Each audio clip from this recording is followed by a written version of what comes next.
Amerika Serikat mulai mengizinkan penjualan minyak Iran untuk menekan harga minyak global. Saat hampir bersamaan, Trump juga mengancam akan menyerang infrastruktur penting Iran jika tak buka Selat Hormuz dalam waktu 48 jam.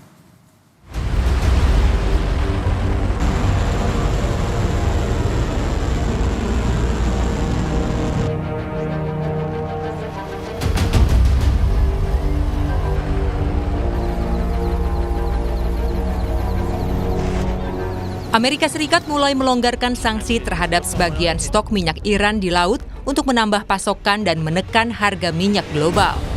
Departemen Keuangan AS mengumumkan kebijakan ini melalui situs resminya pada Jumat 20 Maret. AS mengizinkan penjualan minyak dan produk petrokimia Iran yang telah dimuat ke kapal hingga 19 April waktu New York mendatang. Amerika Serikat menerapkan kebijakan ini di tengah harga minyak melonjak hingga 50%, dampak Iran menutup Selat Hormuz dan menyerang sejumlah fasilitas minyak di negara-negara Teluk. Jumat 20 Maret, harga minyak mencapai $112 Amerika Serikat per barel atau tertinggi sejak 2022. Beberapa waktu kemudian, Presiden Amerika Serikat Donald Trump mengancam akan menghancurkan pembangkit listrik Iran jika Teheran tidak sepenuhnya membuka kembali Selat Hormuz. Dalam akun media sosialnya pada Sabtu 21 Maret 2026, Trump menulis, jika Iran tidak sepenuhnya membuka tanpa ancaman Selat Hormuz dalam waktu 48 jam dari saat ini, Amerika Serikat akan menyerang dan menghancurkan berbagai pembangkit listrik mereka, dimulai dengan yang terbesar terlebih dahulu. Israel pun menyatakan serangan gabungan AS dan Israel terhadap Iran akan meningkat signifikan dalam beberapa hari mendatang. Israel mengancam akan menyerang infrastruktur andalan Iran. השבוע עוצמת התקיפות שיבצעו צה"ל וצבא ארצות הברית נגד משטר הטרור האיראני ונגד התשתיות עליהן הוא נשען תעלה מדרגה באופן משמעותי, והמערכה בהובלת נשיא ארצות הברית דונלד טראמפ וראש ממשלת ישראל בנימין נתניהו תימשך.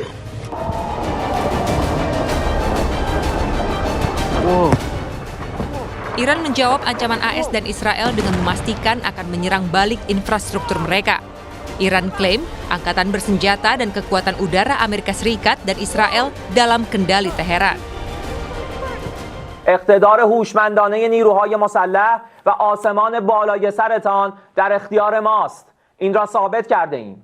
زیرساخت‌هایمان را بزنید، زیرساخت‌های مهمتر و بیشتری از شما را میزنیم. ما همچنان قدرتمندیم و قدرتمند خواهیم ماند. باذن الله.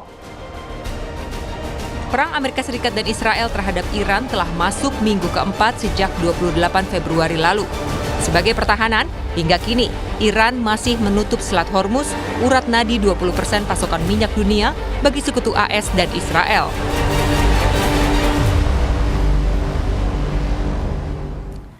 Langkah Amerika Serikat membuka akses minyak Iran di tengah ancaman akan menyerang Selat Hormuz dalam waktu 48 jam. Kita bahas sore ini bersama peneliti senior Indo-Pacific Strategic Intelligence, ada Aisyah Kusuma Somantri. Selamat sore, Mbak Aisyah. Selamat sore, Mbak. Ini lagi-lagi yang dibaca Mbak Aisyah, apa sih langkah Trump ini? Kemarin bilangnya katanya akan menyudahi perang. Belum genap 24 jam. Ada lagi bahwa akan menyerang jika Selat Hormuz tidak dibuka selama 48 jam. Yang terakhir membuka penjualan minyak Iran. Sebenarnya langkah apa sih yang lagi diambil Trump saat ini, Mbak Aisyah? Ya, jadi menarik ya kalau kita lihat ini sepertinya ada strategic ambiguity yang dilakukan oleh Trump. Tapi di sisi lain sebenarnya kita lihat langkah yang kemudian dilakukan Trump ini sebenarnya masuk akal. Karena balik lagi kita harus melihat juga strategi yang dilakukan oleh Iran. Sebenarnya Iran ini kan berusaha untuk memainkan long game. Yang kemudian dia incar tidak hanya kemudian kemenangan dari segi militer. Justru Iran ini sebenarnya menerima pain yang dilakukan oleh Amerika Serikat ya. Jadi kemudian beban perang yang begitu besar yang diterima dari Amerika Serikat. Tetapi kemudian yang menjadi titik utamanya sebenarnya di sini adalah tekanan dari segi politik dan dan dari segi ekonomi.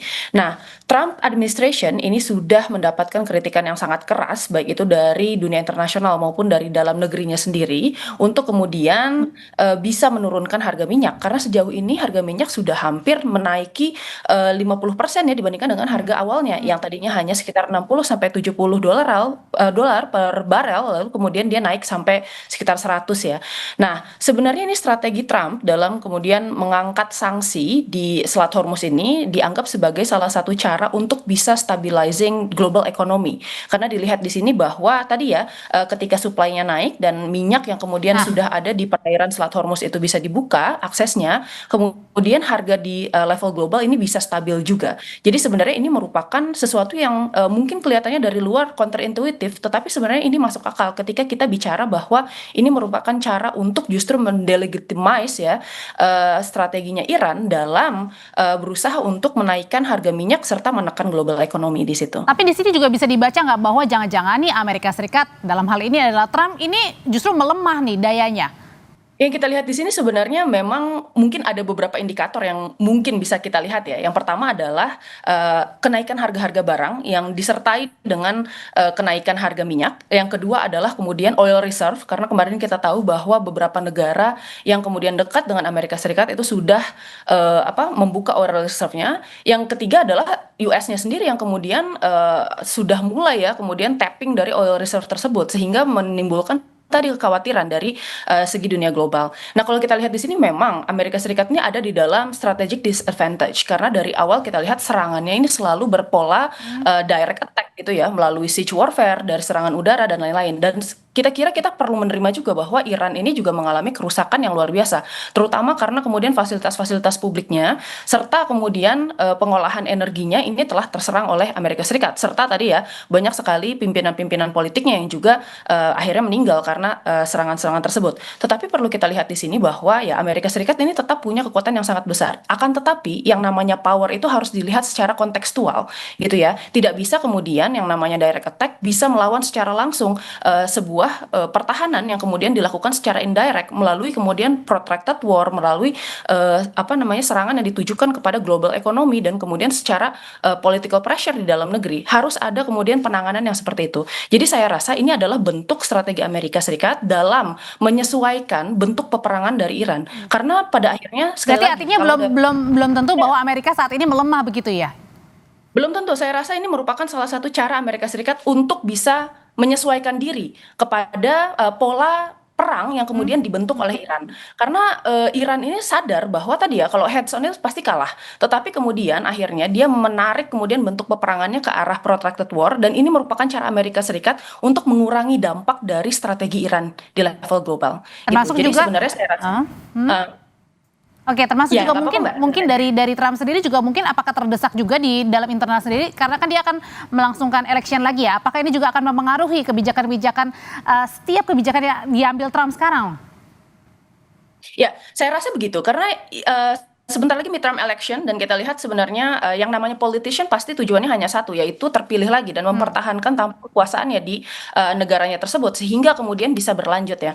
Nah, kita lihat jika misalnya suara Republikan ketika midterm election ini merosot, mau tidak mau itu pasti akan disangkut pautkan dengan legacy Trump dalam memulai peperangan ini. Karena sudah mulai ada suara-suara ya dari dalam negeri Amerika Serikat sendiri terkait kemudian popularitas perang ini yang sangat merosot. Dari awal saja sebenarnya hampir 59% dari masyarakat Amerika Serikat itu menolak peperangan ini, dan sekarang jumlahnya semakin menurun. Nah, itu juga menurut Bloomberg ya gitu.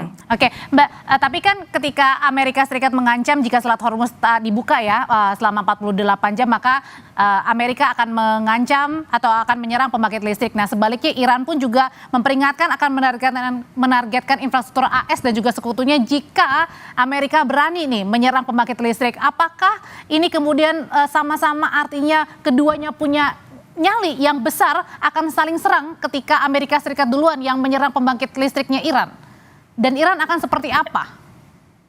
Nah, saya kira kita harus melihat juga maksudnya karakteristik dari waiver yang dilakukan oleh Amerika Serikat ini, bahwa kemudian pengangkatan sanksi ini kan dilakukan secara unilateral terhadap Amerika Serikat ya, oleh Amerika Serikat. Jadi ini bukan sesuatu yang kemudian impose secara wajib ya di dalam kemudian tatanan internasional. Ini juga tergantung terhadap responnya Iran akan seperti apa. Karena kalau dari segi Iran, sebenarnya Iran punya dua opsi saat ini, yaitu yang pertama adalah mengikuti tadi waiver tersebut ya, membuka kemudian perairan Selat Hormuz, lalu kemudian membiarkan 140 juta ya barrel yang kemudian ada di lautan untuk kemudian bisa di shipping.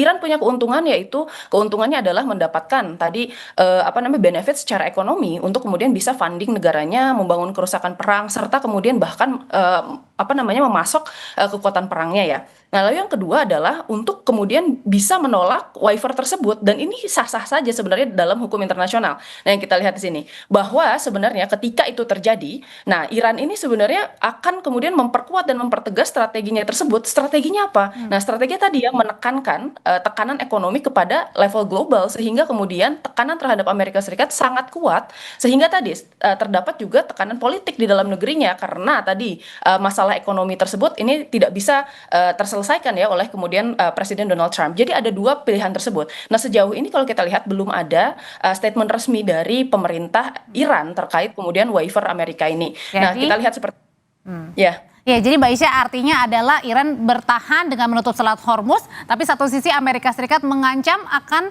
menyerang pembangkit listrik Iran jika Iran tidak membuka. Berarti artinya dua-duanya masih mempunyai daya tawar yang, ya saya tidak tahu nih, yang mana yang harus duel mengalah dan yang mana harus kemudian tetap bertahan. Ya, saya rasa ini sangat tergantung ya. Karena tadi sekali lagi kita belum bisa mendapatkan dan memprediksi apa yang akan dilakukan Iran. Karena Iran belum memberikan statement resmi dari pemerintahnya. Apabila kemudian ini terjadi ya, maka kemudian akan ada 30 hari ya relief dari segi harga minyak dunia. Tetapi kalau misalnya tidak, berarti kan Iran tetap memilih untuk kemudian bisa bertempur, tetap memilih strategi yang konfrontatif. Nah, apabila misalnya seandainya Amerika Serikat menyerang fasilitas strategi energi Iran, maka yang kemungkinan akan terjadi adalah sebenarnya tidak hanya kemudian krisis di level global, tetapi kemudian juga krisis di masyarakat Iran itu sendiri. Saya rasa itu kemudian cara-cara yang kemudian dilakukan oleh Amerika Serikat sekali lagi untuk mengimbangi tadi strategi Iran dengan kemudian tidak menyerang membabi buta, tetapi secara presisi menyerang infrastruktur strategisnya Iran, sehingga Iran kehilangan kapasitas untuk bisa bertahan, baik itu secara ekonomi dan kemudian secara resilience dan moral bangsanya. Oke, berarti artinya ini juga masih harus menunggu 48 jam apakah Amerika akan berani, dan satu sisi juga dengan terbuka Selat Hormuz ini atau dengan membuka kembali penjualan minyak Iran, apakah Iran kemudian berani juga ya atau sebaliknya begitu ya Mbak? Ini berarti masih wait and see sama-sama ya Iran dan Amerika ya? Betul. Mbak Isya, terima kasih untuk ulasannya. Selamat sore Mbak Isya. Dengan senang hati Mbak, selamat sore.